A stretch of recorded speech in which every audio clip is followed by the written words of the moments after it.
crowd, a group of people who do not have identity, who do not have any dignity. Popularity of Jesus was among the poor and the silenced ones.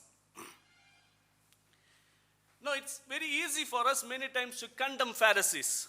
Many times Christians have been in the trend of saying Pharisees are bad. We must be reminded of Nicodemus, a Pharisee, Paul, a Pharisee, but they were good followers of Christ in the later days. The very reason that these Pharisees went after Jesus is quite good, quite reasonable. They believed the law would bring salvation to them. Law would make them righteous. Now here is Jesus who is reinterpreting law against their ways of thinking. And it is quite natural because they were being guided by the principles of law. Verse 36. So they come with a question. Lord, which is the greatest commandment? Right? I would say Pharisees are the best lot among the Judaism. And the motive, the law as a motive is good. But it happened to be in the bad hands. I tell you, when law is in the hands of bad people, nothing good can we expect. Right? The laws that God gave was good, but in the hands of bad people, they used it for selfish motives.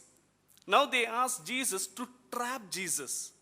Again, which is the greatest commandment? Here, am I using too much Greek? It is entole. Yeah. Entole. Commandments in the nomos, in the laws. Law for Jews is the 5 books. Of a Pharisee, they have, listen carefully, they have 613 commandments, written and unwritten. And for them, it is a very, very tricky question to ask Jesus, which is the greatest commandment? What are the tricks behind that, do you know? The moment Jesus answers anyone as the greatest commandment, he fails to be an interpreter, because for a Pharisee, all the 613 laws are important. Equally important. Nothing can be up and down. They were very tricky in asking this. The moment Jesus doesn't answer rightly, which means that he is not a good interpreter of the law. Moreover, they can ascertain that people from Galilee who are not connected with the law and the temple are not the authorities of the law. It is we. If that is the case, Jesus has no right to interpret the law. If that is the case, they would say, forget about Jesus being a teacher. Listening? He is a sinner. Anyone who is not connected or not connected with the law, cannot interpret the law, do not know to handle the law, are sinners. This is what Pharisees were doing. They said, we can interpret law, we are the custodians, we know the way to heaven, you are sinners. They were always sidelining, and this was a very, very tricky question to ask. It was a question with Jesus and the law. How would Jesus take law, consider law? Let me tell you, Jesus was never against the law. But he was speaking on the purposes of the law. Let me give you 3 facts about law of God. Not from any books. Law is given as a principle of living, not as a principle of life. You follow what I'm saying? Law is given as a principle of living. When there is a group of people living for the interpersonal relationship, God gave laws as a principle of living, not of life. The principle of life is love. Find the difference. Principle of life is love, but principle of living is law. Law came out of love. God loved people, and when people love a community and wants order in the community, we love law. Law comes out of love. Listen carefully. Love rarely comes out of law. When you are stuck in that upper room, locked by the law, does love come out of our life? When you are locked, when there are rules and regulations, when they are imposed, does love come out of that law? Rarely. Hardly. Love never comes out of law, but law comes out of love. Interestingly, law, though to preserve life, leads to death many times. And now Jesus who gave the law and Pharisees using the law to bring death upon people, Jesus is coming straight on their head and saying, forget about law. With your own laws, I will tell you that the purpose of the law is more important. The purpose of the law was love. And Jesus' answer should be the motive why we should come closer to God. How we can come closer to God. Verses 37 and 39. How? Love the Lord your God with all your heart, with all your soul and mind. His reply is taken from one of the prayers that the Pharisees make in the synagogue day, every day twice. No, they would pray this, taking from Deuteronomy 6:5. Hear Israel, the Lord God is one. Love him with all your heart, soul and mind. Jesus takes their own law and gives it back to them and says, the greatest is this. Love the Lord your God with all your heart, with all your soul and mind. Why should we love God? Is there anybody who is loving God this morning? Some of us are sleeping. Why should we love God? Because He loved us. I have been working among young people in the colleges for 4 years. I know that this love is a buzzword in the colleges. Love. But here it doesn't create any emotions because we are sitting in a more spiritual atmosphere. Right? But we have heard of love stories many times. And most of the love end up in betrayal. But the love of God is love that never betrays us. Yes, easy to preach. But we need to practice that. We need to experience that. We love God because God loved us first. I have been always reminded that I am in ministry not because of anything else, but because God's love I have experienced. I have felt rejection in the community, rejection in the society, rejection in the family. Felt that you are most insignificant person. Such a time that I have experienced God's love, it is that response to that love that I am in ministry. I want to love God. Our loving God is not coming first, but God's love towards comes first. How many of you believe that God loves me? Not me, you. Yeah, each one of us. We need to be assured of this. People who are assured of this can only love back God. How do we love God? With all of our heart. How many of you have a heart? Some of us have. Good. But some have given it to Jesus. Might be they are missing. They lack heart. Cardia, the heart. Cardiology, heart. All comes from Greek. Better learn Greek. Yeah? Heart. Right? Heart. Once upon a time, the psychologists believed that kidneys are the seat of all emotions. You laugh, you smile, you cry. Kidneys create all these emotions. But it's no more so. Now psychologists know that it is heart that is seat of all emotions. Yeah, heart.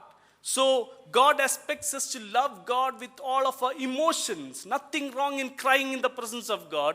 Nothing wrong in expressing our emotions. With all of our heart, love the Lord. Mind, be in the classrooms, think well. Love the Lord. Study well. Love the Lord. Unfortunately, Pharisees had their first love for the law than the lawgiver. Listen carefully. Unfortunately, Pharisees had their first love to the law than the lawgiver. And we missed the point. And they missed the point. Many times we love God. Many of us want to be in ministry. Why? We want to become like some popular preachers who make a lot of money.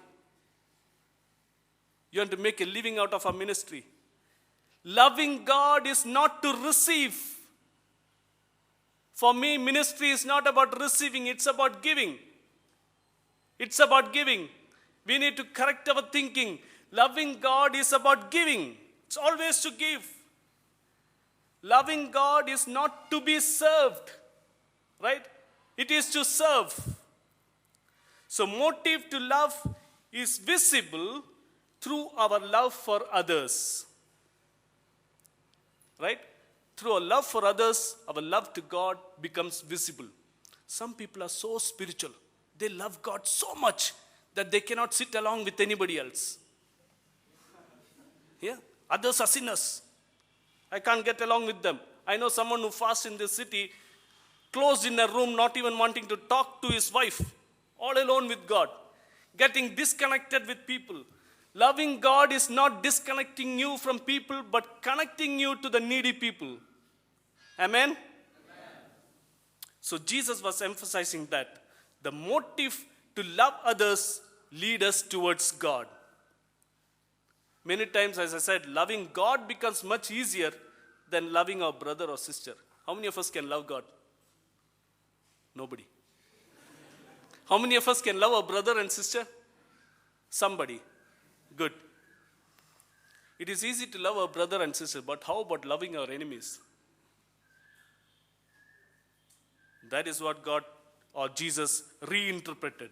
Love your enemies. And interestingly, it is to love them as you love yourself. This principle many times we ignore. If we need to love others, it is only possible to the level that we love ourselves. How many of us love ourselves? Some of us don't like the black hair or the gray hair. Some of us don't like the long nose or the short nose. Some or the other, we don't like to see ourselves on the mirror. We always look at others and see that they are smart, they are fair. They come from a different world. Man, start loving yourself. God loves you and start loving yourself. People who hate themselves are the one who hates others. Amen? Is that true? In your class, in your friendship, you see people who are able to love themselves would be able to love others. That is the biblical principle. Love God, love others as you love yourself. And all this is possible only when we acknowledge God's love in our life. I can forgive others. I can love others because God loves me. God forgives me. How many of us feel that God has forgiven me? Amen. Good. How many of us feel that I can forgive others? Haha, difficult. Many times we say, God forgave me, but I can't forgive them. Many times we say that my sin was so big, God forgive me, but that man's sin, that person's sin, I doubt whether God can forgive. Jesus always stood with the weak. Jesus stood always with the needy. That is what Jesus did in chapter 22, 1 to 14, through the parable, saying that all the rich and those who supposed to be in the kingdom of God were out. The sinners and the lost ones were in. And that irritated the Pharisees and the Sadducees and the people around, the rulers, to question Jesus' motive. In this morning, the challenge is to us. Do we want to side with the powerful and the influential people who stand against the needs of the society? Jesus said it is in caring for the needy that you reach the kingdom of God. I think it is in Matthew chapter 25 where Jesus says, I stood naked, I stood hungry, but you fed me. And you would ask when and how. And he would say, anything that you did for this little one, you did it for me. Do you love God? Do we love God this morning? Let's close our eyes. Do we love God? Jesus. All that I pray in ministry is, Lord, help me to increase in my love to you. My love should always increase. The more we love God, the more we can serve God's people. People whom God created. As we heard, if we cannot see through the eyes of Jesus, we are missing the point. He had compassion. Are we having compassion? The motives that drive us closer to God is not the law, but love. We pray this morning, O Lord Jesus, help us to acknowledge your love, to respond to that love to you and to your people, O Lord. Give us your grace. In Jesus' name we pray. May God bless you. Now I think we will have our